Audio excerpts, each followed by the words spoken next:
In today's video, I'm going to teach you how to assign a task in Asana. If you're trying to figure out the best way to do this, you're in the right place. I'll guide you through the entire process step by step, ensuring that by the end, you'll feel confident in assigning tasks efficiently. Now, I've already logged into my Asana account and opened up a project I've set up. If you haven't got a project yet, that's the first thing you'll need to do. Once your project is set up, go ahead and create some tasks that you'll be working on. As you can see in my setup, I've organized my tasks into different phases to keep everything neat and orderly. There are two straightforward ways to assign a task within Asana. Let's dive into the first method. In your project view, you will notice the Asana column. This is usually the second column from the left. Click on this Asana space and you can start typing in the name of the person you want to assign the task to, provided they are already part of your Asana team. If this person isn't part of your team yet, no worries. You can simply enter their email address instead. Once you do this, Asana will automatically send them an invitation link.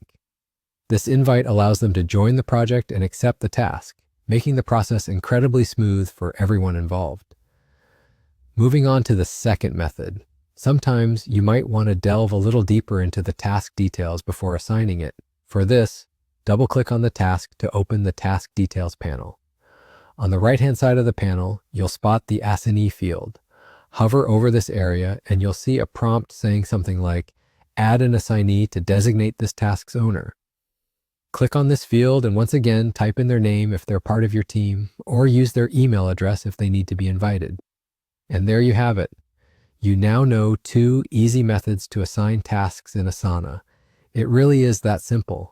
If you found this tutorial helpful, it would mean a lot if you could like this video, subscribe to the channel, and hit that notification bell, so you won't miss future tips related to Asana.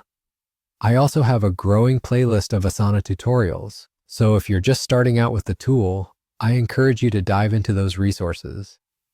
Thanks so much for watching today, and I hope you found this guide useful. Have an amazing day and happy task assigning.